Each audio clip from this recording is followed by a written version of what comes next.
Two,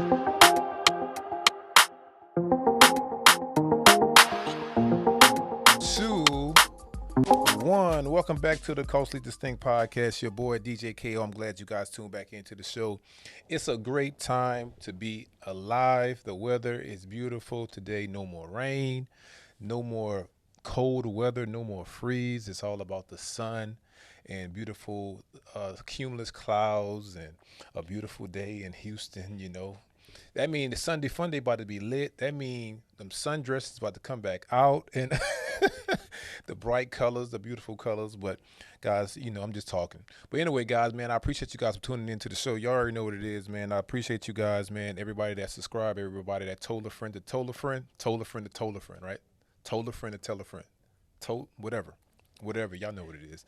I appreciate you guys for tuning in, man, and giving me your feedback, give me your comments, because without you guys, this wouldn't even be in existence. So I appreciate you guys, and I thank you guys. Continue to show love. Tell a friend to tell a friend. Also, I'd like to give a big shout out to my sponsor, 605 Adult Beverages. It's that time of year again, you know what I'm saying? In the winter, we really wasn't doing daiquiris or wasn't doing like mixed drinks. Now we're approaching summer and spring, and now we can get that margarita, we could get that daiquiri, we could get that infused beverage that, I call it an adult beverage. We get that adult beverage that, all the women and men, it's a universal thing, right? It's a universal, can I say no, I can't say that. I don't want to use that word. I might get in trouble for that. But it's a universal drink. So shout out to my sponsors. Also, much love to my partnerships over there at Red Coral Universe. Thank you guys for just not distributing Culturally Distinct domestically, but you're distributing it internationally. So I appreciate you guys. Y'all see us on Tubi. Y'all see us on Roku. We just doing the little things, you know what I'm saying? It's not me. I'm just a small little piece on the board, and, God is moving me like that. So much love to you guys. Guys, we have a special show for you guys today, even though that was a long introduction. God, geez, Louise, I got to drink some water on that. I have a special guest on the show. All my guests are special, but this one is very special because this individual, you've probably seen her in some of your highlight movies. You know what I'm saying? We're going to talk about the movies that she's been in. You probably know some of the people that she represents in terms of the sports field. Also, you probably seen her in the city of Houston, just chilling, hanging out. And she is a New Orleans native, so that's always a good thing. Shout out to that. Hey, what up, New Orleans? That's why I got my New Orleans Saints hat shirt on today. All my clothes was dirty, so that's the only shirt I had. What I'm saying? So I like everybody to welcome to the show Mrs Jalene Mack. You got hand claps. You can't hear it, but you got hand claps. There we go. How you doing, Miss Mack? How you doing? Love it.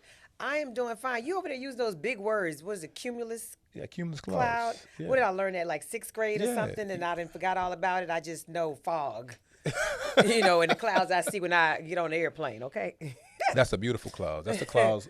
Jill Scott said 84 degrees, cumulus clouds. Yeah. He was fine. Mm-hmm. He talked to my inner lies. Ooh, that poetry. Oh, yeah. Oh. But anyway, so look, how you doing, man? I am doing fine. Thanks for having me on the show. Nothing like sitting here talking to a homie. Yes. Okay, because it's nice. I know we met each other in the last few months or so, and just naturally connected, because that's what Louisiana people do. Absolutely. Right? That's what New Orleans folks do in particular, right? We are all one big family. So thanks for having me on the show today. Yes, ma'am. Appreciate you for coming. Yeah. Normally I would have some jambalaya, crawfish, and boudin and all that stuff spread out. I thought I was special. But I didn't have time. I don't. You know what? I'm gonna call. Y'all make sure y'all call the boudin guy, Billy's or somebody, and bring some of that stuff over here to the studio. No pork, but I'm down for everything else. Okay, no pork. Okay. So let's get started, because being a lawyer, an entertainment lawyer, being a author, being a writer, and being an actress. Yes. That's a lot of stuff. Producer. Okay. Playwright. Okay. Writer outside of Arthur, because Arthur books, but I write scripts. Mom, wife, sister, daughter, lots of hats. Okay, a lot. Yeah, I used to have a voicemail on my phone that said, "Sorry, I can't get you the phone, but I wear so many hats. I'm all tied up because I do so much. But women were born to multitask. So. Yeah, very much so. And that's that's a lot. Just in saying that's a mouthful. Yeah. So I want to start from the beginning. Okay. Starting off as Jalene, did you even imagine that you're going to be in what you're doing now? No. I grew up in New Orleans, so of course I knew about our music and our culture and stuff when it came to the arts. So as a kid, I was in dancing school. But as far as acting, I was inspired by Kim Fields, watching her on The Facts of Life. She was in this little private school. She wore a little Catholic girl uniform. That was me. I was in Catholic school. But I just loved watching her make the audience laugh. Right. And so I took interest in acting, which made me sign up for all the school plays. My mom took me to theater, community theater early on. And so I just I grabbed an interest pretty early in theater. And went to dancing school. I used to march in all the parades as a kid. I did all those things. But as far as leaving New Orleans and going off to becoming a lawyer and being able to maintain an acting career and a professional law career, I didn't imagine that those two would intersect. Right. But I've managed to make it happen. And a lot of people don't know that I was an actress, working actress, meaning I got paid for work before I was a lawyer. So some people think I'm wasting my law degree. Wow. Okay. So what school did you go to in New Orleans? I went to Holy Ghost Elementary School. Okay.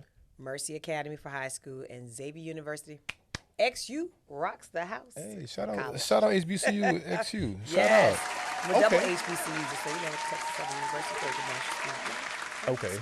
So you TSU, you got your Thurgood Marshall, got your law degree and everything. What made you come to Texas?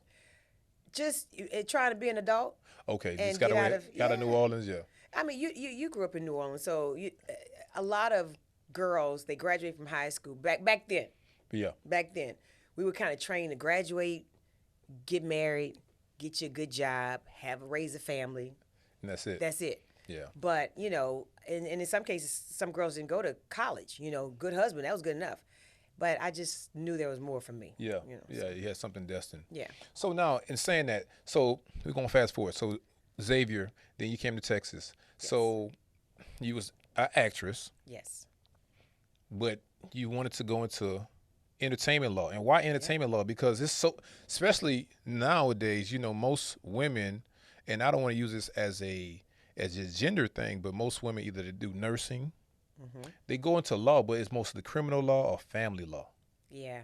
Entertainment law is mostly guys because of their agents, most of them. Sports and entertainment works together. That's true. But because I was immersed in the arts as a kid, all the way through Xavier, and Xavier didn't have a theater program when I was there. They've expanded a good bit. I'm not sure if they've added theater, but I found myself just doing, taking classes at UNO, as a matter of fact, for acting and stuff. So because I knew I wanted to be a professional actress, my mom lived out in LA at the time. I did want to go to LA and pursue acting, but I didn't want to be a starving actress. So when I came out of college in '90, I was at the fork in the road. So when you're at the fork in the road, you have to decide, do I want to go left, go right, right? In other words, do I want to maximize my undergrad degree and make myself more marketable by attending higher education? Or do I want to just, this is it, this undergrad degree, I was a political science major, I was a mass comm minor, and if this is it, and just take that out to LA and try to make it work in the acting world. But I just felt like I was going to be struggling a bit. Okay. And back then, if you recall, Kareem Abdul-Jabbar, TLC, Tony Braxton, they made headlines for having issues with their management, in some cases not understanding their contract, not realizing that music video you did comes out your royalties that you're looking for, right? So the small print started to kind of distract and deter artists from being successful in the business because they were missing out on the small print and understanding that and relying on management and everybody else as opposed to their own understanding. Right. So I was like, hey, I don't want to be that person. I don't want to get blindsided in some way. I want to understand the small print. And so I said, I'm going to go to law school. And so that way, if I become a lawyer, I don't have to be a struggling artist. But then also, if I only make it through first year, because they tell you, look to the left, look to the right. That's right. Somebody ain't making it back. They're not gonna So you be might here. not get through first year law school. Right. But in first year law school, they teach you contracts. Okay. So I figured, yeah, I'll get that education, be trained. And if I go out to LA and do my thing of just pursuing acting, I would still understand the business from a legal standpoint amongst all the expertise I would collect later. Yeah, because I know in LA, even now, that's the place where you pursue your dreams. Right. Right. But, Right. But nowadays, that's not so, because everything in LA is super expensive, and it's the number one homeless capital in the United States. And Hollywood is everywhere, though. You don't That's have to right. be in LA anymore. That's right. And you have sound studios. A lot of studios, especially now, and especially in the South because of taxes. You have Tyler Perry, Right. which is in Atlanta. You have the big studio in Baton Rouge, in Louisiana, Yeah. You see 50 Cent just opened up one in Shreveport. in Shreveport. Yeah. You have another big one in New Mexico. yeah, and they have one. Don't they have one here? But it's a smaller We one. are building. There's some in smaller ones in Austin. Okay. But there are a couple of places like the LaGrange area. Okay. We're trying to build some studios. We've definitely had some smaller media centers or media houses here in Houston. But there's a shift. It's coming. There's something happening. I'm on a number of groups that are kind of like task force and producers associations that basically concentrate on that area of bringing more productions here. So things are happening. So now let's fast forward to outside the entertainment. Okay. So now, how does a attorney focus on being an actress, right? Because I'm thinking in my mind, I'm looking at reading lines, right? Getting the script, having readovers multiple times, right? Multiple shoots. And then being an attorney, you still have a lot of information you got to read over just to represent somebody. So how does a person like juggle that? I can give you a really good example. Okay. I had to be in court one morning, and my daughter in Houston, and my daughter needed to be at a soccer game in Dallas. I literally took her. She didn't go to school that day. Okay. I took her to court with me. I had a hearing, handled my business in court. We got in the car, drove our 4 hours to Dallas, got her situated into a hotel. She was up there for a soccer tournament. She was old enough to stay by herself and also drive. Okay. Meanwhile, I Ubered to L.A. for a movie screening that was happening the same day. All this is on one Friday Friday morning to night. flew to right? LA. Flew to L.A. And I got there. The screening was almost over, but I got there in time for the question and answer, sat on the panel, did the after party, never went to sleep. Got my friend stayed with me, took me to the airport. I flew back to Houston. This is like a 24-hour period. I landed in time to go to my daughter's soccer game, caught like maybe halfway through her first game and stayed the rest of the day. This is me as a mom trying to balance my life as a lawyer, a mom, an actress at that time, and do it all from between Houston and LA, Houston, Dallas, LA. Wow. And, make sure all my responsibility is taken care of, but also know that there's some things for Jalene that needs to be done, right? I'm going there. And so I'm gonna go there. That's why I had to make sure I flew to LA and got that in and flew back. And just, So how, first of all, Alicia Keys got a song called Superwoman, yeah. right? Yeah. That's Superwoman status to do something like that. I can't even fathom in my brain, because I'm canceling everything. If I said, first of all, if I had to be Yeah. an hour away Yeah. at the same time, I'm like, nah, I can't make it. Yeah. I'm canceling. But you managed to be supportive about your daughter. Yeah. You managed to support your career. Yeah. And managed to be at the reading on time. So can I ask you about the mental health side of it? So what I've learned in this industry, I was a actress before I was a lawyer, but not many people knew that. So when they met me, they knew me as a lawyer. So when they would see me doing the acting stuff, they go, "Oh, you're wasting your law degree on the acting stuff?" But I've been acting since I was a kid, but professionally since my very first paycheck. Okay. I got $150 for a DJ Quick music video, just like Compton. And so from then on, I started doing professional work, meaning I got paid for it or I joined the union or whatever the case is. So you have people that will put you in a box because they see they meet a traditional, they think I'm a traditional lawyer. Right. But I'm a little bit more Joan from Girlfriends. Yeah. And what's her name? Erica Alexander from Living Single. You know what I mean? I'm a probably a hybrid more of that than anything. But what I found when it comes to mental health, there's a lot of naysayers, and if you listen to them, they'll take you out of your zone. They'll take you off track. You'll start to like, I wonder if maybe I shouldn't be doing this, right?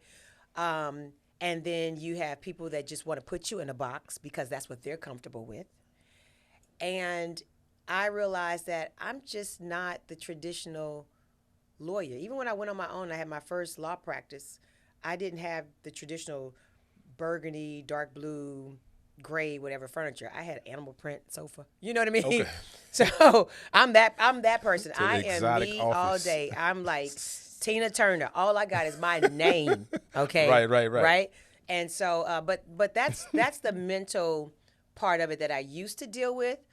And even my friends, I remember one of my girlfriends, I won't say her name, she'll know that when she hears a story, we were going to a meeting, all lawyers and professional bankers and all that stuff. And she's like, don't go, just come as a lawyer, dress as a lawyer, and don't come talking about all that stuff that you do with acting. I'm like, girl, I know how to be a lawyer. Right. I can adapt. I could be You from hanging New out with Orleans. homeless people or the president, okay? Right. But I got to the meeting, handled everything as a lawyer, and sure enough, when the meeting was over, the business of it, but people were just socializing, the person who ran the meeting came up to me and he was like, "So, what movie are you in? What's going on with you?" Oh, wow. You know what I mean? You know what I mean? So it's like I didn't bring it up. Oh, wow. There are other people more comfortable than she was with my acting career and the things that I do in the arts. And so anyway, just collectively over time, I realized that you cannot worry about other people. Correct. You just can't. They don't pay your bills. They, whatever, right? You just can't worry about what everybody else says because most times they just don't relate. Mm-hmm. But and I'll move on from this point, but I want to just say this one thing. What I also learned is you can't necessarily share everything with everyone. Correct. So sometimes as an actress, as a producer, as a writer, whatever, I get good news. And the news is very relevant to me, and it's understood and celebrated by my peers in the industry. But if you're not in the industry, it might fall flat on your ears, right? So I go from, oh my God, I just got 2 films in the Cannes Film Festival. Mm-hmm. And if you tell somebody who's not in the business, they go, oh, okay. Yeah, they're not going to understand it. What is Cannes? That's a whole you know what I mean? language, Then you go like, oh God. But, so I say that to say, just choose your circle, right? Choose who you're going to deliver good news to. So now I'm trying to understand, being a producer, being a movie writer, being a book writer, right, attorney, and so on and so forth. How does a person take decompartmentalize? Yeah, right. Because sometimes the passion for the sport comes out. That's why, for instance, they say some athletes can't be coaches. Yeah. A great athlete can't be a great coach because they put too much of their passion in being the great athlete. Versus being the coach and coaching the sport. Yeah. Does that play a role in the same thing that you do? Because there's so many things that you do. You might be looking at it from a producer side. It's like, from producer, I don't like that look. I don't like the lighting. I don't like that angle. Yeah. But from the writing side, I would have put this word in there. I would have made them laugh versus, you know what I'm saying? Is it the critique of it? So all of those things that even your examples fit, because the thing about the entertainment industry, most people are hybrids. So you'll meet somebody that's a director, but they also produce and they write. Or you'll meet an actress who also writes and produces, whatever the case. In my case, all those titles you read off in the beginning, I'm the hybrid of all those things, right? And so because I wear so many hats, that means I have so much experience that as a lawyer, even if I'm wearing just my lawyer hat, on this side, I understand you as my client on the other side because I write too. Or because I produce too, or because I act too. Oh, I got you. You know what I mean? I got you. So I can compartmentalize in terms of my responsibility and my duties and my fiduciary duty to you as a attorney-client, but you don't have to explain a lot to me because I get it. Right. I've been in your shoes. I'm a person that's been in the trenches, so it's very relatable to me. And I think that's why I've been successful in the business a lot of referrals. I don't have a big billboard. Like I said, it's all about my name and my reputation. And I think that comes because I can relate to what it takes to launch a project, to have a career as an actor, be between gigs, having to have a 9 to 5 of some sort, right? While you're waiting, to blow up, or whatever the case. But so I can compartmentalize if I need to, but I really pull from all those hats. Right. So that I can be the best attorney I can be for my client. And because I also understand how expensive it is to really take off and launch a project, I'm very conscious of my fees. Okay. I like sleeping at night, knowing that I don't have a bunch of unpaid invoices, right? And my clients know that I've saved them some money, and the money that I saved them, they put it back into their project. Okay, good. And I feel good about that. I'm 30. I've been practicing 30 years this year. Wow, I feel congratulations. Good about Shout where out I to am. that. 30 years of love. Gee. 30 years. I know. I only look like 16. But they said black don't crack. Right, So, look, day in the life. Day in the life of Jalene. What is the day in the life from 5 o'clock in the morning all the way to 10 o'clock at night? Yeah. Well, I'm an entrepreneur, so of course I work for myself. There's really no days off. I told you I'm going out of town this weekend, and I'm going to take my computer because I, at some point I got some work I may have to do. But I am our son is still I'm married 28 years together with my husband, 30 years this May. Congratulations. And I think May 4th or 6th, actually, 30 years. So we still have a 17-year-old senior at home, whatever he needs, but he's pretty self-sufficient, so I can't really say that there's something to do there. But I do start my day roughly, get up around 6, but I'm really functioning around 7. Okay. Because I deal with folks on the East Coast time all the way through the Pacific time. Yeah. And it's just a lot of Zooms, contracts. What I do as an attorney, it's very contract driven. That's the physical work. Everything else is that's the legal work. Everything else is just the understanding of the business of what happens, advising, counseling, giving input that's substantive so that someone can make the right decision for them. But the days just vary. What I like about being a lawyer and what I like about being in the entertainment industry, as a lawyer, I can practice out of the trunk of my car. Yeah, my anywhere. license attaches to me. That's right. Right? But the business of that I'm in, the entertainment business, is the same domestically and internationally. It's really all the same. So my understanding of how things work from Texas allows me to work for clients that are in Georgia, California, New York. I have clients in Italy. I have clients in London. Because the industry itself is the same. Yeah. It's just as far as the business of it. So what pleases you? Because you have a lot that you do. Yeah. And from me hearing that, it looks like that you're outside of doing your job. Yeah. And the way you're speaking about it, I could feel the passion in it. Yeah. So this is who you are. Yeah. But at the same time, your passion, anybody's passion could drive them up the wall, because I heard Elon Musk say this one time. He said, I have so many thoughts in my head that it's crazy. So Joe Rogan was like, well, that's a good thing. He said, it is when you could turn them off. He said, I can't turn them off. He said, it's continuous, right? Yeah. So he said he's not happy. Even though he got trillions of dollars, he's not happy. So what makes you happy? And it's funny that you say that about Elon, because in the entertainment industry, we're literally selling ideas, right? We're getting you to buy into the idea that came out of my head of a story that I think needs to be told.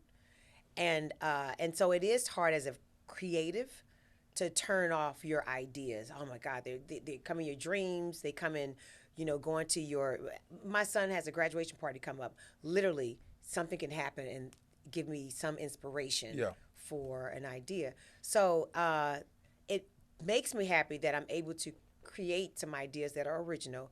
But I'm in a place where, because I've been practicing 30 years, because I've been on so many teams, I've produced so much for so many other people, what makes me happy are some of the ideas and scripts that I've written. I'm now in the process of being able to, on the verge of producing them. Okay, nice. So that's making me happy. So something I created, I birthed, right? I got some holiday films. I have a sitcom about my life, all of that stuff. So that's in the entertainment industry that makes me happy.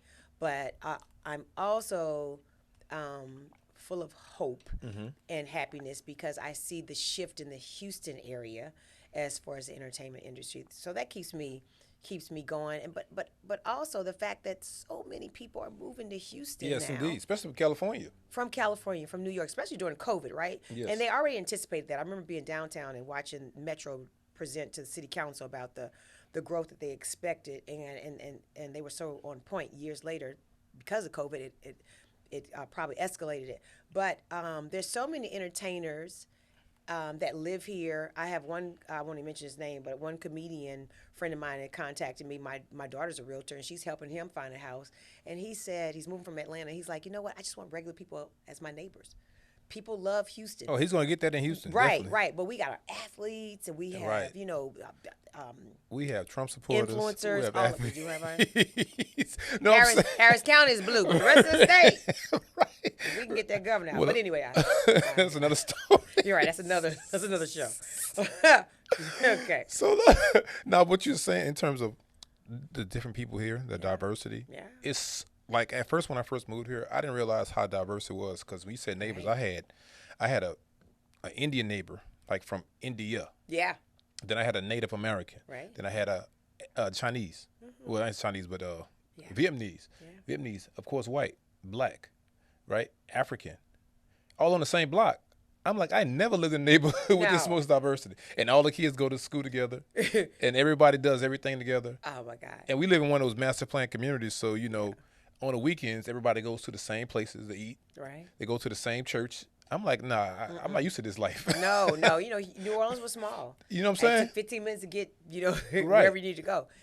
Houston is very diverse. We're the number one city in diversity. I think the Mayor Turner, when he was in office, reported there's something like over 400 languages spoken here. Yes, that's crazy. Different languages. It's just a wonderful place to be. I've never wanted to live anywhere else other than if I ever moved, and I wouldn't because it's too cold, these two places. Okay. But D.C. or Chicago. Other than that, I love Houston. Yeah, I love D.C. too. Yeah, but I love visiting. Let me just say this. Go ahead. Now I might start a little beef, okay? Like Kendrick Lamar and Drake or Drake, whoever. right. Come for me. I don't care. But I'm gonna tell you, Houston is a better place to live than Atlanta. Ooh. I said it. Shots fired. Ooh. I said it. I said it. Okay. I was just talking to one of my best friends, Lisa Rogers. Like, I was at Chapman and Kirby Sunday. Beautiful crowd. And I'm like, these people look like they got good jobs to go to on Monday. Right. I have been to some spots in Atlanta. Y'all ghetto. My goodness. I said, and I ain't ducking. So you know what's I'm an funny? uptown girl. I'm standing on business.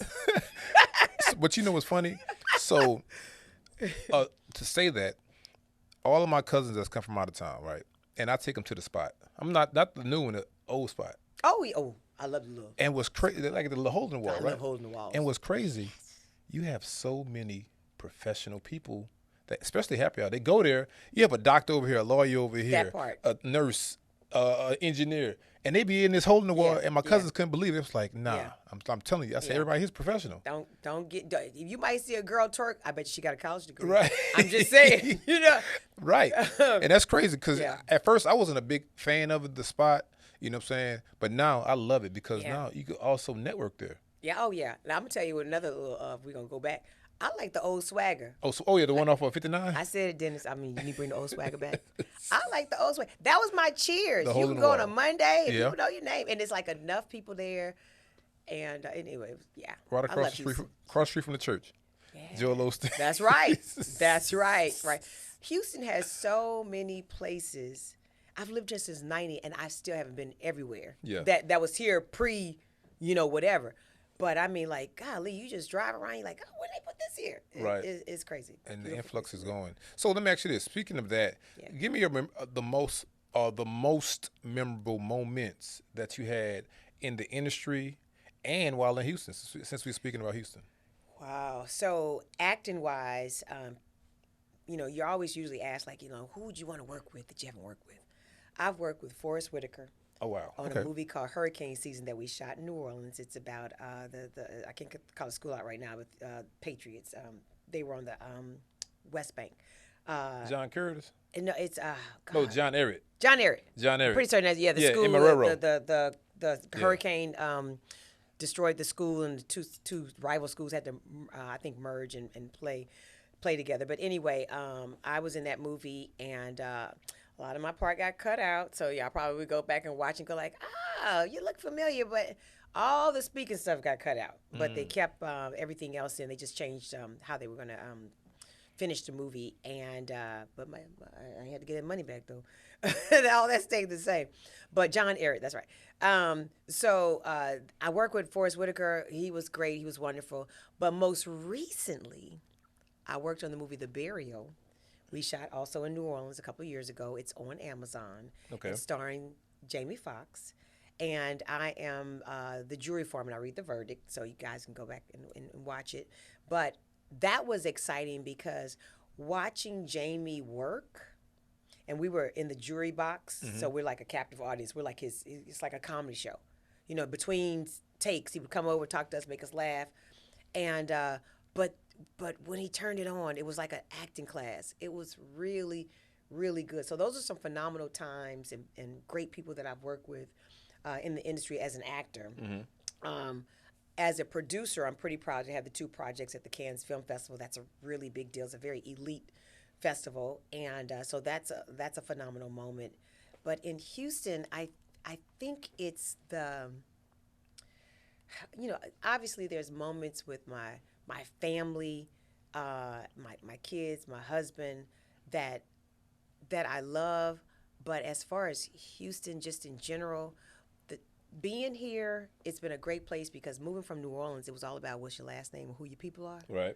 But when I moved here, if you wanted to be involved and engaged, roll up your sleeves. Right.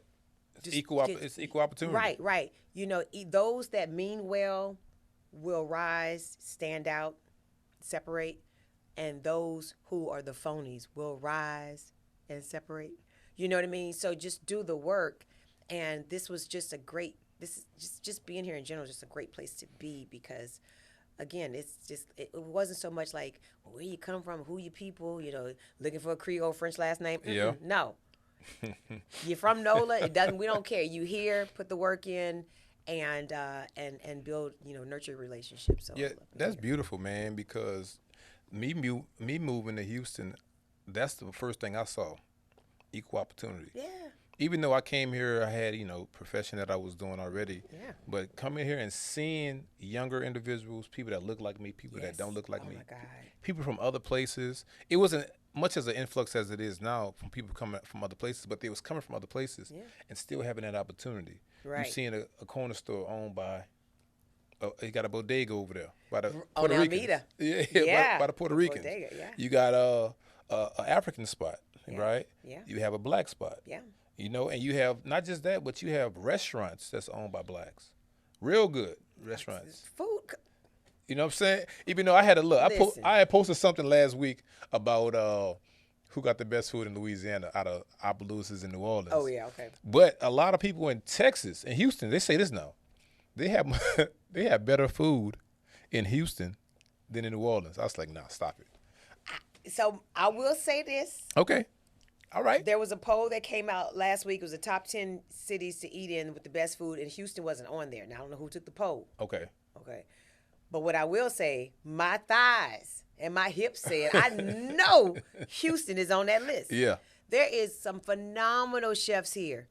Oh, my God. So I would think that if there's good or better or equal Louisiana dishes here than even back home, it's because those people from home Moved here. are here and they just elevated. Right. You know what I mean? They just elevated. But I would tell you, now I make some mean fried fish. Okay.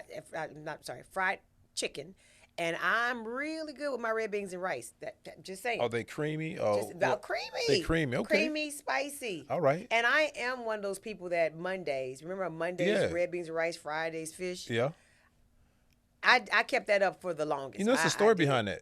Tell me the story. It's an actual. So the red beans on Monday was actually a slavery story. So the slaves cooked red beans because the master threw out the scraps for the meat and everything. So on a Sunday, so they prepared a dish on with the scraps, and they just made the beans with the scraps. And so that's why Red Bean Mondays was a thing in New Orleans. So that makes sense, and that's akin to gumbo. Yeah.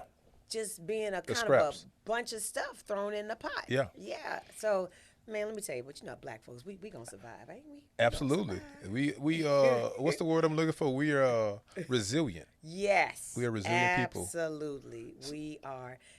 I'm not gonna lie, I love being black, especially when I go in the comments on certain things on social media, like black folks humor, all that. It's just, for real, oh, especially on TikTok. I'm like, yes, oh my goodness. Indeed. So speaking of resilience, talk about. I want you to talk about the industry, because the industry, it could be cruel, especially when you hear people that want to get into the industry or try to, and it didn't like them back. You've been in it for 30 plus years. Yeah.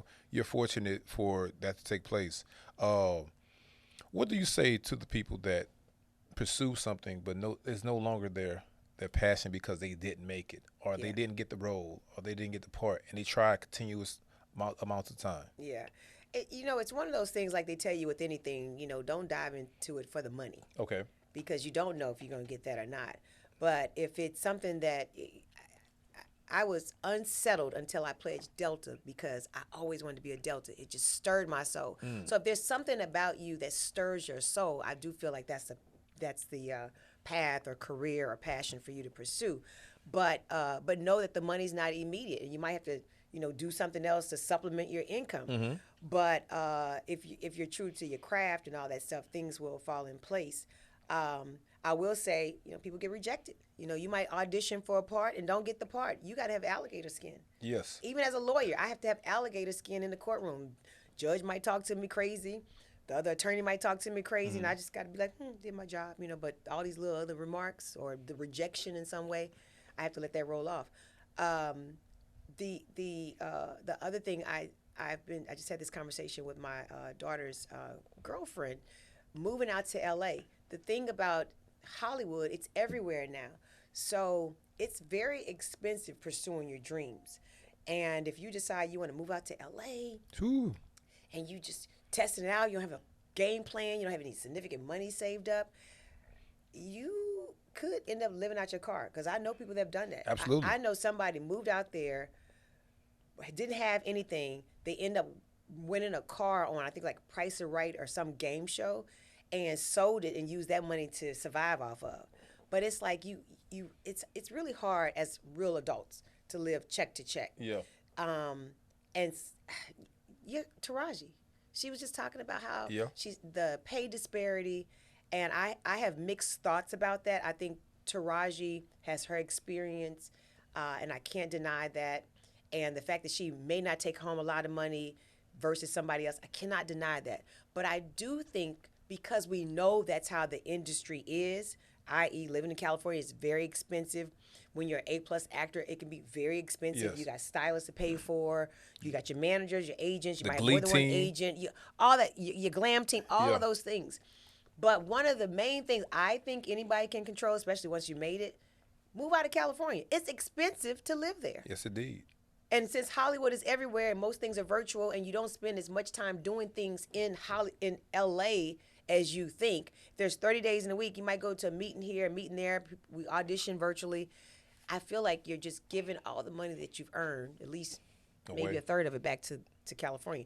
So, people like Morgan Freeman, he doesn't live in California. He has this ranch, I think, in Mississippi or Alabama or somewhere like that. That's the best place to be. Right? Saving some money. There are a lot of athletes and entertainers that live in Houston saving that money. If I had to, suggest a place to move, but Texas is very wonderful. There's no state tax. But I think those are the things that people have to worry about. Like, how do you survive knowing that you may never hit? Right? But, you want to be an actor, you want to be an actor, you want to be a writer, you want to be a director, producer, whatever, but you may not sustain a real living. Look at the people who just had to survive the strike. Yeah. And the writer's strike. That was what? How long ago was that? That was strike and the actor's strike. 9 months, right? The writer's strike went from I want to say May through about About 9 months. Like something like that. About 9 months, yeah. Or something, I can't remember. And then the actor strike was right behind that. And or was it reverse? I can't remember right now. Maybe it was the actor strike. I think it was the actors first, then the actor strike. Okay. And if I have that right. But I'm an actor and I'm in the union and I was on strike too. That's one of the reasons why I couldn't even promote The Burial, the Jamie Foxx movie at the time. But I had something else to do, practice law. You're right. Right. Yeah. You know? So those are the things that I think people need to like have a plan for. Right. But right. And it's funny you said that because I was listening to something, but this was a person's opinion about what's the thing everybody preach, multiple streams of income. Sure. Yeah. One guy was saying this. He was like, he don't believe in multiple streams of income. He believes that whatever your passion is, he said you pursue that wholeheartedly. He said that's going to supply all your needs. That's what his opinion. It was subjective, you know. That was his opinion. That doesn't really make so to not have multiple streams of income means to only have one stream of income. Right. So if you are a football player and all you have is your job as a football player, whether it's the pros, semi-pros, whether it's college and you're getting the NIL deals, that's one single stream of income. Right. But why not maximize? Why not now get paid for appearances, right, camps, training people, speaking engagements, writing a book? That's multiple streams of income from one main source. So I don't really agree. But that was, like, I didn't agree with that. No, I know either. you didn't. I know you know better. But yeah. I'm Jamaican. I got you know what I mean? That's what my friends tell me. Girl, I got 101 jobs. You got one job. Yeah. So let me ask you this. Now, anybody that's aspiring to do what you do, would you encourage it? When I say do what you do, the multiple hats. I certainly, it's a requirement that you're a hybrid in this entertainment industry because you got to have multiple irons in the fire because you don't know what's going to take off. And I got a caveat to that question too. Okay. Well, you don't know what's going to take off, right? And so, and the other thing is, for instance, if you're an actor, if you're sitting around waiting for somebody to offer you a job or to send you an audition notice, it may not happen. Right. So you might have to make it happen for you. Now, how do you do that? You become the writer. You become a producer, raise money to shoot your own projects, and or you maybe direct your own projects. So and acting, I did it. I wrote a play called The Great Divide. I starred in it as an actor when it was a play. We had 7 sold out shows. I then turned around, put my lawyer hat on, sold the movie rights, and I got paid as an writer. I got paid as a producer on it, and I acted in it and got paid as an actor. And the movie's called The Great Divide. You guys can see it. The whole movie's on YouTube. You killed 3 birds with one stone. Yeah, and it's made its gambit. It's been on BT Plus and all these different networks. Money. But that goes back to my original point earlier when I said people like they just want to put you in this box and you just wear this one hat. Why? But that's unique though. Everybody. So all right. So I want to finish this question. The caveat to the question because you have a unique career. You created it. You created a lot of stuff. Yeah. But the caveat to that, aspiring what you do, and having a love life. Yeah. Is that possible? I'm talking about, well, not for you. I know it's possible because you said 30 years, 28 years. Yeah. I'm talking about for the average person out here that don't even have that one or never had one, that committed one. Yeah. Can they do everything and still have that love life? You think, your opinion? Yeah. So I've been with my husband a total of 30 years. He's an architect. I'm a lawyer. So we're both professionals. Okay. So we both can contribute to our household and all that stuff as professionals. But I have passions, not hobbies, but real passions that are also a part of my dual career, right? So acting is not a hobby. It's something I do part-time. I get paid to do it. So it's a part of my dual career, or if I'm a producer, a writer, whatever. So it can work. I do think your spouse or significant other, sometimes it works really well for both parties to be in the same industry. But I think it also works well when your spouse knows that, like in my case, I'm an alpha woman. Okay. I'm not passive. I have to be under What does that mean? I am a very strong, independent woman, forward thinking. I can stand on my own with or without my husband. I'm not passive and submissive in that, oh, let him go run out and make all the money, and I'm just going to sit here with the children, pregnant and barefoot in the kitchen. Why you got to use a That slave is voice? right. So you know what I mean? Like, we're women with real careers, and and I say that because an alpha woman is a leader. I have a nonprofit that I lead. I have my own business. I'm the leader of the business, and so I think that works well when you're not in competition with your mate, partner, yeah. right? You're really partners. You don't have to get along 100% because every marriage or relationship, there might be a little button of the head. I can honestly say I have never, ever, ever, ever, ever had a blowout or some incident with my husband where I'm running to the divorce court. Right.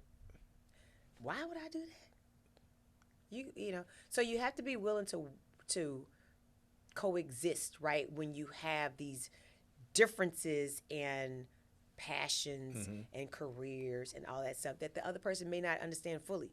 But my husband does get me, don't get me wrong, because I hear his friends talking about it. Like, oh, yeah, Jermaine said such and such, you're doing such and such, you're in the movie such and such. I'm like, oh, yeah, he told you, you know. Yeah, right. So, but I do think it's doable. You know, you just have to have a mate that understands. You guys do things together, but then you have your life apart that makes sense, and he's understanding and supportive of that, or she's understanding and supportive of that, and vice versa.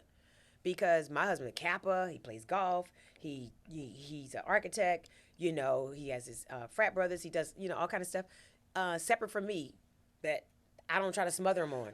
I think, and this, you know, this is a new day and age when in terms of dating, right? And I just want to just go back to that. I don't, you know, because this could be triggering to some people. You use the term alpha woman. Yeah. And a 2020s alpha woman is different from a 1990s alpha woman. Yeah. Right? You use the term alpha woman and you use the term submissive. Okay. So a lot of men that have microphones, not myself, but a lot of men that have microphones, they have a trauma-filled response because of their experience. Right? And the people that's listening to them also agree with them because they're like, well, she's an alpha woman. She can do everything herself, blah, blah, blah, blah, blah. She don't need me. But I think... Yeah, we do. But that's why I want you to kind of break that down because you're a professional and you have a lot of stuff that you do. And you know that you're an alpha woman. You know that you're a strong woman, a strong black woman. But you mentioned your husband. And you know that...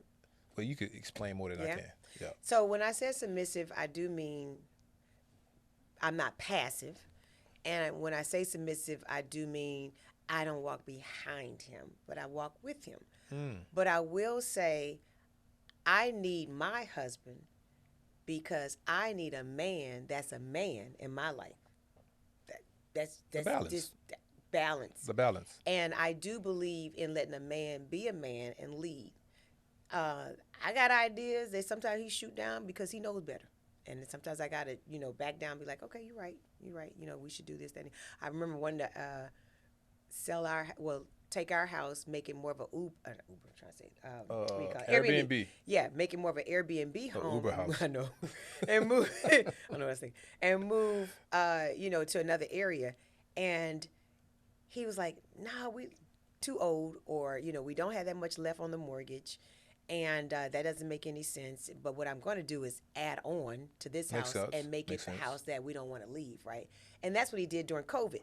Made a lot of changes to the house. And it made sense because, and he made the comment that we're too old for a brand new mortgage. Yeah. Right, a brand new mortgage. And in the moment, I was caught up with, I'm just tired of this, and I want to do something else. Right. I want to be somewhere else. I want a high rise. We about to be empty nesters. Yeah. But no, he was like, no. we're not going to struggle in our retirement years. That makes sense. And not that Shout we're out to looking that to brother. retire. Right.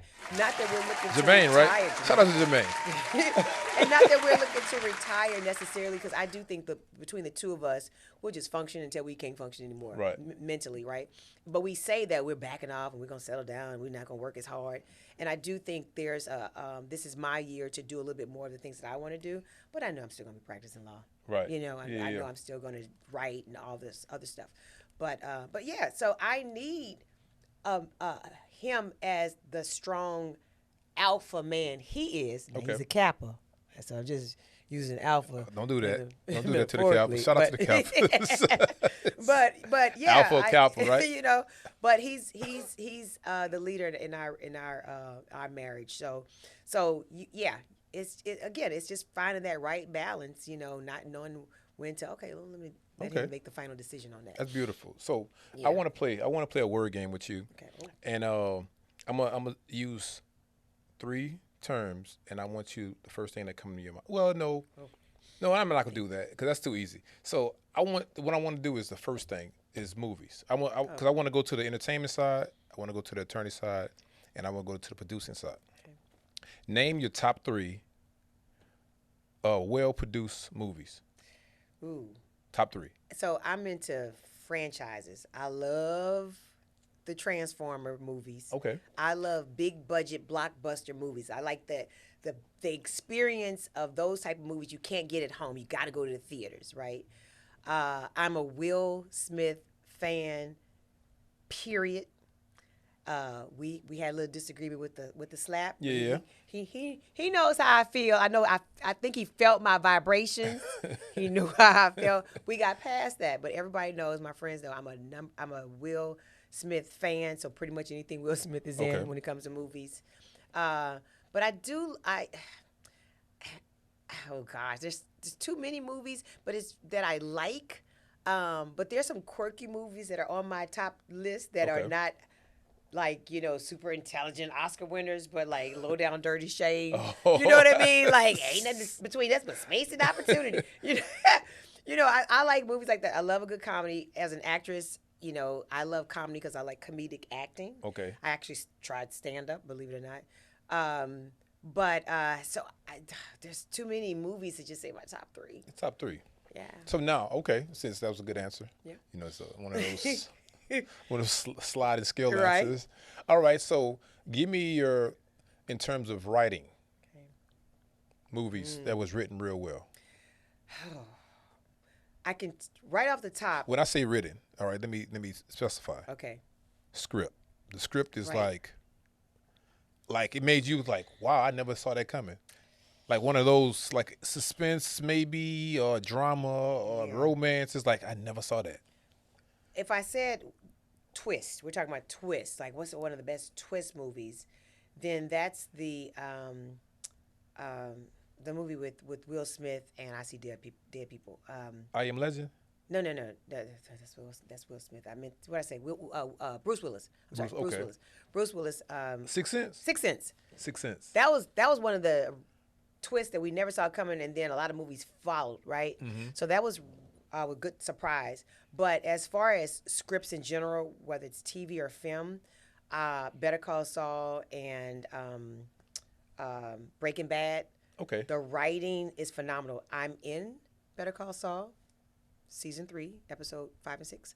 So maybe I'm biased. Plug it out. But the writing is phenomenal. It's like, it's just they give you these little hints, and then everything comes together, and it's just great. But there's so many. Ozark. Oh yeah, Ozark is real good. TV series was so good. For the longest, Walking Dead, and then kind of towards the end, I felt like they were just kind of just getting through. But that was very well written. What about House of Cards? You didn't like House of Cards? You know, I watched half of one episode. Mm-hmm. I never got into it. Game of Thrones. Game of Thrones, yeah, okay. Game of Thrones. When you start, Game of Thrones, House of Dragon. Yeah. You said House of Thrones, made me think that. Yeah. Oh, God. Yeah, they're written real well. They are. And this goes on forever. It's like. Some stuff is like, how do they think of these universes that they create, right? Like, Oh my God, it's so many. There's certainly a lot of movies I've gotten up at the end and I clapped and I just, but there's just It's called TV mushrooms. series. It's called mushrooms. They Why you smoke. call them? They Oh, smoke mushrooms, maybe so. and You they go know, to another and dimension. then out in California, there's a lot of WGA writers. You can smoke out there. Right. Probably. Yeah, So, limitless. so right. So my last one, uh, people that you work with, clients. You can say who's your best clients, of course, But different type of clients. but your clients, Yeah. some clients that stand out, and you got to call them Yeah. by name, but you could say what they did, or you Yeah, know, yeah. yeah. There's a collective group of clients that probably really got me going in the trademark space. So also a trademark attorney. When it comes to registration, I don't do litigation, but I used to do all of Steve Harvey's trademarks Okay. for nearly 20 years. And how I started doing that, Ricky Anderson is his attorney, and Rushan McDonald managed him at the time. And Ricky and I were going to law school together. They're all Qs. I'm a Delta. And they just put me into the family. So I was able to do Steve Harvey's trademarks for nearly 20 years. So that was fun. That was interesting. And things like Hoodie Awards, which became Yeah. Neighborhood Awards, and a lot of stuff for the morning show and such. So that was the clothing line and all that stuff. That was fun. That was different.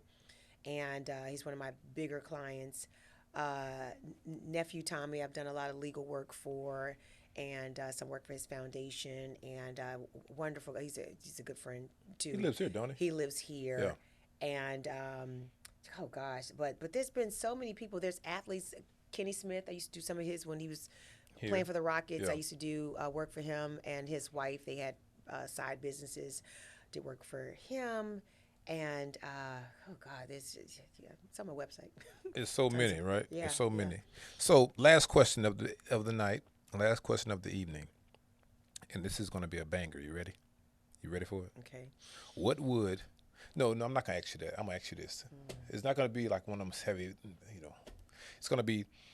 How can I word this? Okay. I want to word it right, so we can have that impact. Okay. That impact. What you gonna say?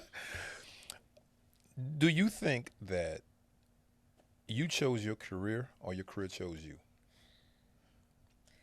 I think my career chose me, because how was I able to do so much starting as a little girl?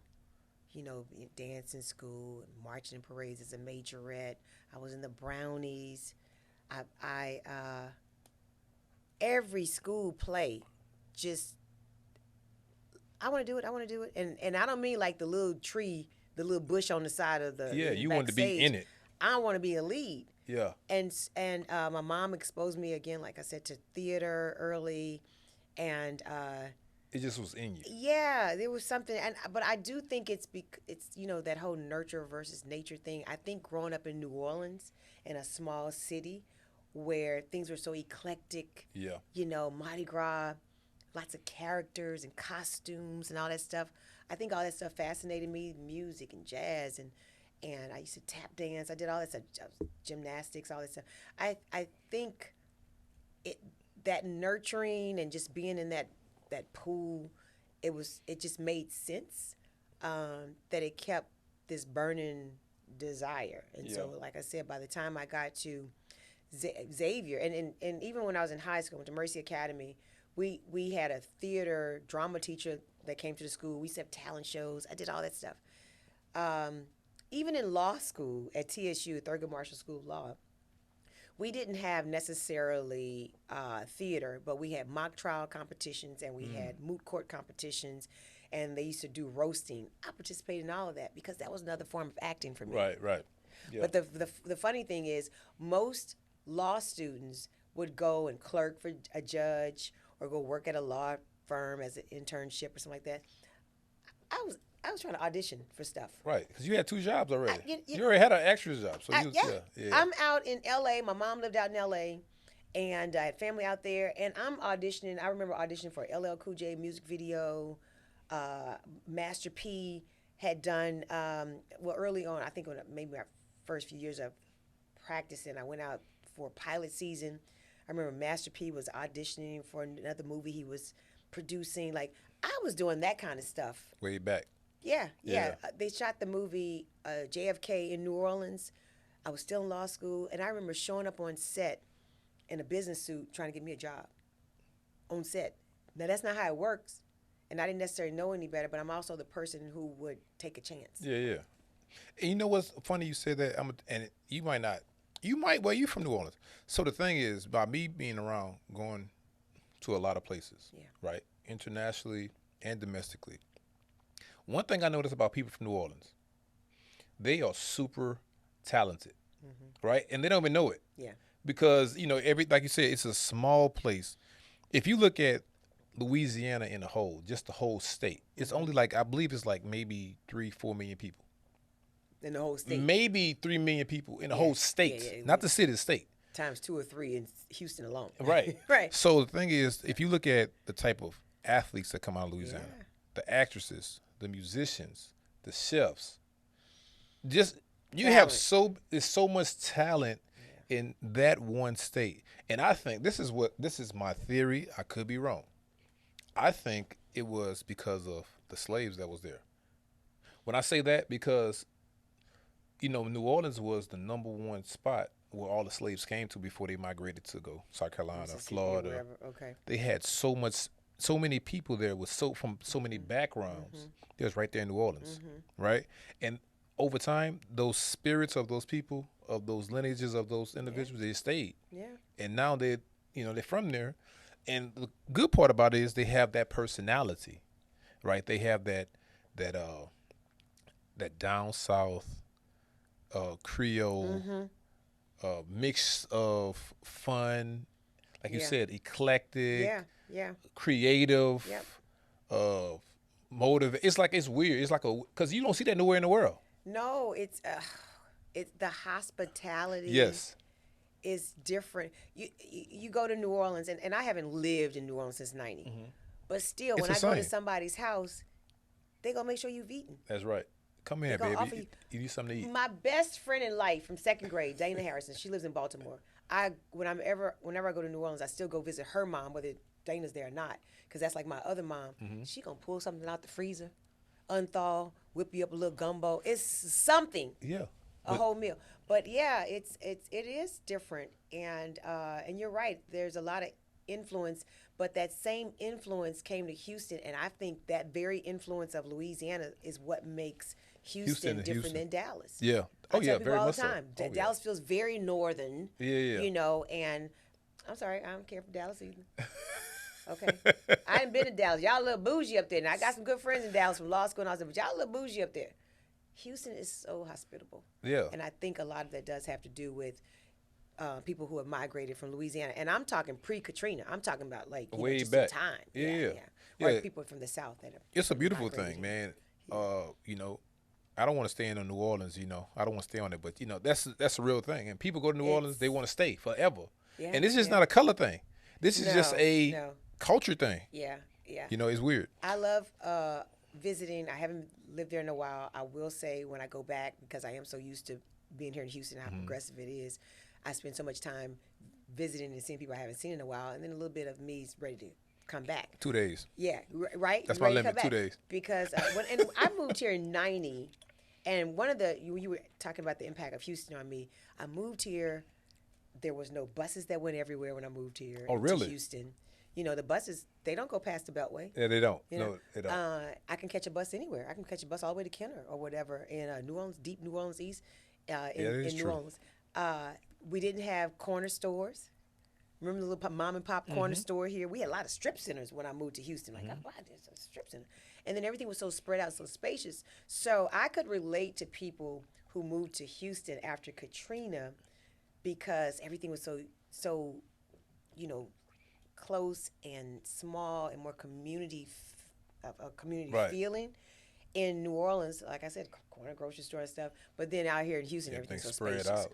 But it's spacious for a reason because we talked about the diversity and all the things that it has to offer. So, right. But I love it. That's beautiful. That's beautiful. I know you got to get out of here. So, look, before you get out of here, I need you to give the people your upcoming projects, what you got coming, your website, how can they find you? If you have a young lady that, you know, wants you to be a mentor, you know, how can they reach out to you? Your nonprofit also. My nonprofit. So I have a nonprofit for the arts. It's Mack Performing Arts Collective, Impact for short. It's been around since 2011. And essentially it's a arts and media nonprofit that assists with resources for those interested in careers in arts and entertainment. We provide the resources so that you're successful in the business. That's in a nutshell. And they can go to impact-arts.org. That's MPAC-ARTS.org, and find out more about the nonprofit. You're welcome to donate, of course. You know, we're a nonprofit, so donations make the world go around. But as a lawyer, you can go to info@jalenemack.com if you want to email me. Or you can just go to my website, jalenemack.com, JALENEMACK.com. I'm on all social media. I'm on LinkedIn. I got a link tree, all that stuff. I tell people I'm not running from the cops. You can find me under my plain name. Right. Okay, it ain't Google me. Sexy Brown 203. You know, it's not none of those. We'll go back to trademarking. That's what it's, simple trademark. Simple trademark. Jalene Mack. That's right. So yeah, if you need you looking to hire a lawyer, you can reach out to me. If you need a consultation, a lot of people just want to run something by me. You know, I got a contract or I got an idea or whatever. So that's beautiful. That's awesome, man. Look, and I appreciate you coming up because you gave some, the stories in itself was real good, you know. Yeah. I know the people that's watching, they're going to be like, wow, I didn't know that. They probably see you all the time, but they probably never got a chance to walk up to you and say, hey, how you doing? Yeah, I get my share of people who are like, oh my God, I can't believe I'm meeting you. I never thought I would meet you. And I'm just like, little me, like, why would you have anxiety about meeting me? I'm very down to earth. I'm very approachable. But I can't always help you on the spot. And if you see me on the dance floor, you might catch me mid-twerk. Oh, mid-twerk. Mid-twerk. Just depends. Okay? Not the whole depends one. On the spot. Mid-twerk. But mid-twerk. Don't think I can give you legal advice in that moment. It's a true story. I was on the dance floor years ago, just probably not twerking, but years ago, and this lady was like, "Oh, hey, you did my divorce," and I'm like, "I did," you know, probably doing a bump. Okay, this was well, everybody dancing, okay? Right? You know, like, we did. Like, oh, okay, you know, but that happens. And then I have people who were on the opposite side. You know, I used to do family law, so I did divorces and all that stuff for about 20 years. People come up to me all the time, but I'm very, very approachable, and I could probably give you some assistance. There you go, guys. Look, you guys heard it here, man. Look, the interview was awesome. I appreciate Jalene for coming up here, man. She's very busy, and she decided to take, you know, a small inkling out of her busy career, out of her 100 jobs to come up here to the Culturally Distinct, and I appreciate that. Guys, man, look, like I said at the beginning of the show, make sure you tell a friend to tell a friend what we got going on up here. Guys, also, shout out to my sponsorships over there at 605, also to my partnerships over at Red Coral. Much love to you guys. I appreciate you guys. I appreciate everybody that shows love. Make sure you send this to somebody that might need the help. Make sure you go ahead and send some money to that nonprofit over there. Yeah. And one more time, what is it? Impact-arts.org. And I will tell you specifically, we just had a fundraiser that ended, and we just started a new one. And so I would love to share the information. But we're trying to buy a cargo van that we can convert into a mobile theater. Oh, dope. And so we can provide some readers theater programs for children during the day, and then the adults if they want us to come out. That's a great idea. Do a little play, like it's, you know, couples having a dinner or something, they want some live entertainment. That's theater, dinner theater, things like that. We can provide those services. Yeah. That's dope. That's dope. Yeah. Guys, I appreciate you guys for tuning in. Culturally Distinct Podcast, your boy DJ KO. I love you guys. Peace out. Bye.